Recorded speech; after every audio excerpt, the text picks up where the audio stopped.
In 1996, Congress passed and President Bill Clinton signed legislation which eliminated most of the NEA's funding for individuals. The number of opportunities for artists to apply went from 17 down to 4. Prior to that, they were able to apply for a grant and then, in some cases, figure out how to spend it. Now they had to receive funding for a particular project. No funding, no sub-granting was allowed for particular arts organizations. The 4 remaining categories at this point, as dictated by statute, are the Leadership Fellowships in Creative Writing and Translation, the NEA Opera Honors, the NEA Jazz Master Fellowships, and the National Heritage Fellowships in Folk and Traditional Arts. The following year, in 1997, there were only 66 artist grants. It went down to $900,000. The NEA budget had been slashed by 40%. It went from $162 million down to $99 million. Since that time, the NEA is prohibited by Congress to fund individual artists except in those limited areas. They do not make direct grants to visual artists. They do fund, however, projects around the country that support artists in a variety of ways, such as commissions, residencies, exhibition fees, installations, support service, publications, planning, and consulting. Later, Congress adopted the Williams-Coleman Amendment, a bipartisan compromise opposing any funding restrictions and those favoring some guidance to the agency. Under this and other laws, the chairperson of the NEA, in establishing procedures to judge the artistic merit of a grant applicant, is to take into consideration the general standards of decency and respect for the diverse beliefs and values of the American public. So with that context, I wanted to get everybody on the same page factually here to try to bring us all back to this particular point. And it's why I think that we have this panel today, which can really sort of help us shape some of what happened at the time, the effect of what an NEA has actually meant to an individual, and then what we see the future and the horizon to be there. So I'm going to ask Wayne to go first. And Wayne, as I said, was in Ohio at the time when the Mapplethorpe exhibition went there. Thank you very much, Hunter. Is that on? Great. You know, I was listening to my introduction, and you know, you get to a point in your professional career, your age, and they just say, he's been a long time, he's been around a long time, he did a lot, he was there. You know, you hate to hear the years mentioned. That's the thing that really sets you back. Am I right? Yeah, yeah. And then you start to look at that, and you say, oh, I was there too. I was through all of that. And in my classrooms when I teach the 60s, and the students now know, the rumor is in the hallway, he's probably going to talk about the 60s. Just don't say anything. And sure enough, you hear that whisper.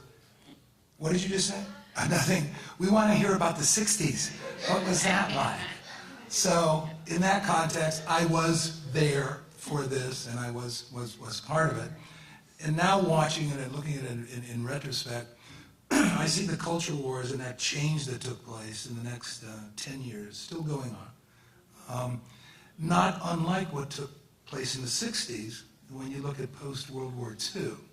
And that change, the big questioning of values, personal values, values for the country.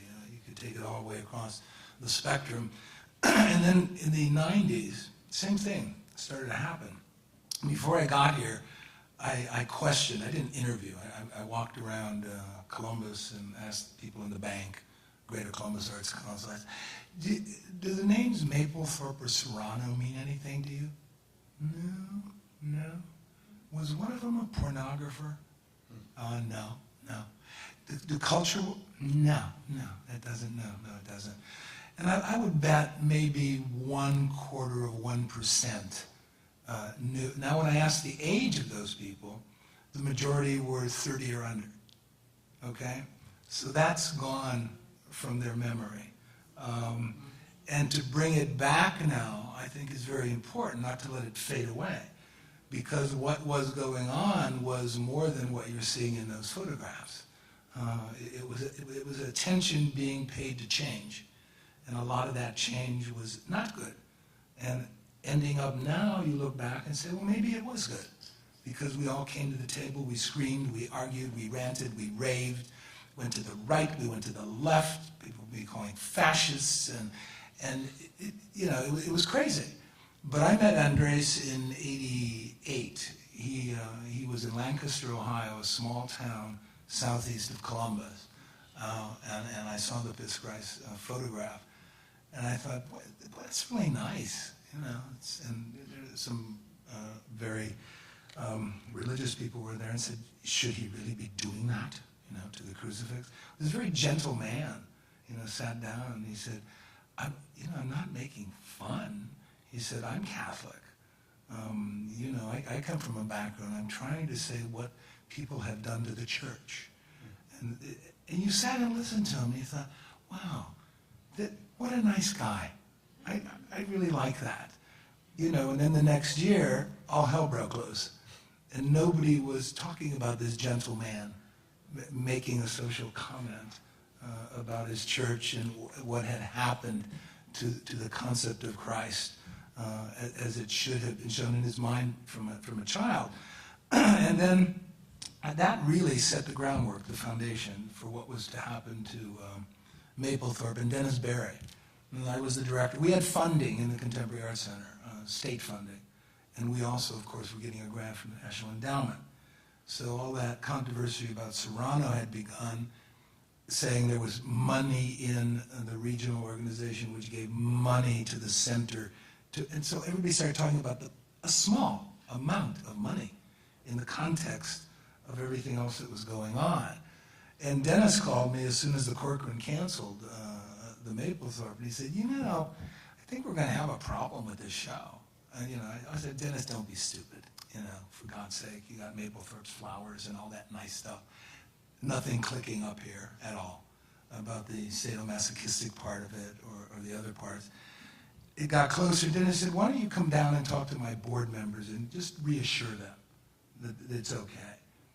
And I went down and talked to his board members, people who worked for Procter & Gamble, Kroger, the big boys the big white boys back then, and tried to assure them that, First Amendment, this was good for the city, good for the Contemporary Arts Center, it fit their mission. And then it got closer. And then I said, the show is up, I think you better come down here and look at it. I went down and looked and I said, Dennis, you are really in big trouble. Ooh, I think I should have seen this before I came down here. Dennis, I don't know what we're going to do here. I said, where is the state money? You mean the money from the Arts Council? I said, wait, don't answer the question.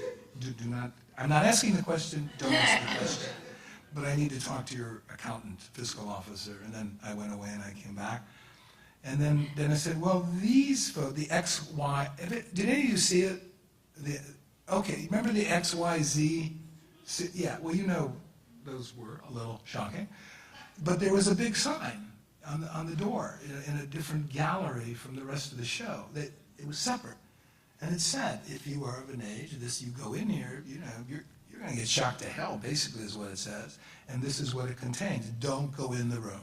Don't go in the room. Everybody went in the room. Everybody went in the room. And everybody came out of the room saying, whoa, I cannot believe it.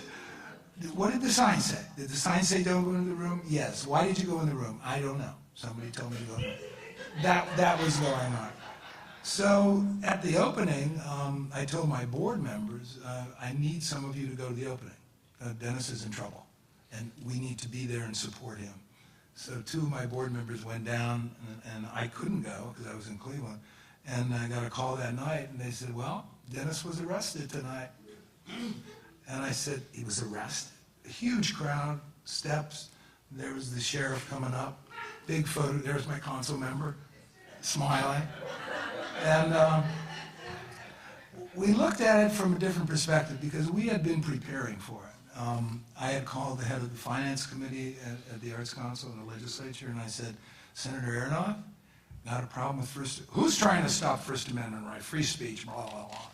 It's going to be about this show. What show? What show? I don't know what show. And we got him on the radio talking about First Amendment rights and freedom of speech.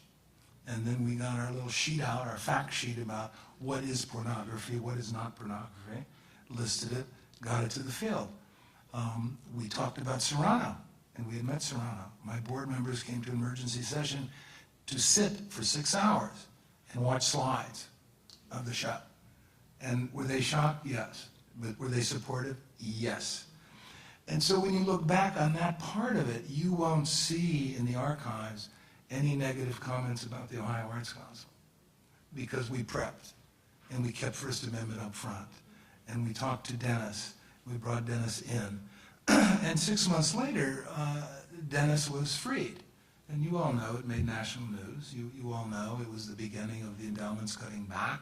Not just the endowment. I mean, everybody. I don't mean to just point the finger at the endowment, but the Fine Arts Fund in Cincinnati stopped funding people. Certainly the major corporations started to look at art differently. So when people talk about just the NEA controversy, I have to say, stop a minute, folks, because it was much bigger than that. It was about a culture war going on nationally and values being questioned. Not just about Mapplethorpe, about everything. In '93, I was asked back by John Frohmeyer to sit on a panel in a closed room to go back over the grants for Karen Finley, Tim, and Holly. And they asked 6 of us to come back and look at the grants to determine if we had obscenity. And, you know, I went back, somewhat naive then, pretty naive, and sat, and we looked at their work, and we determined that indeed not, that it should go forward, and the grant should be given. And that went on to become a major controversy. It was 10 years. 10 years. Dennis went on to become the head of the Rock and Roll Hall of Fame in Cleveland. He left that. He's now with Melwright, and they're doing huge functions for museums. He was partly responsible for the new Jewish Museum in Cleveland, Ohio. He's quite happy. In the midst of the chaos back in the Mapplethorpe days of Cincinnati, Dennis was divorced. All that you hear about crisis taking place out here affected his family. He has since remarried a wonderful woman in Cleveland.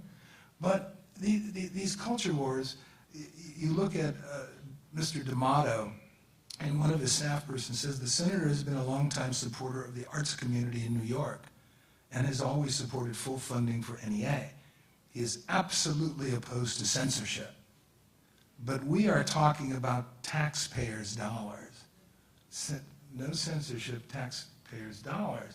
That same conversation continues today.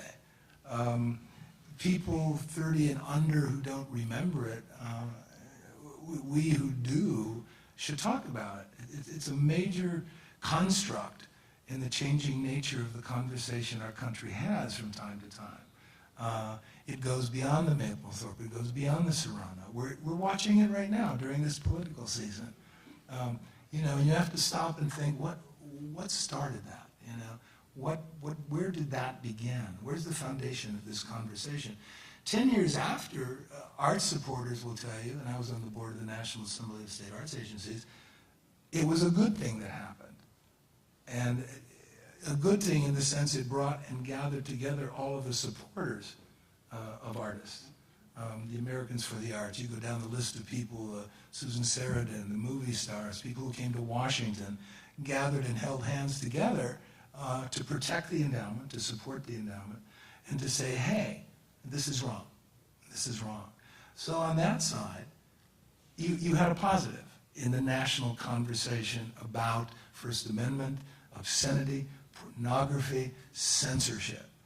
You know, but it took us a long time, almost 10 years.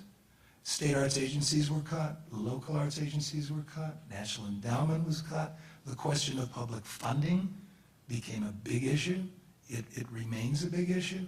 And all of that began with those 2 men who produced artwork to make a statement about values, their values, and they shared them with us.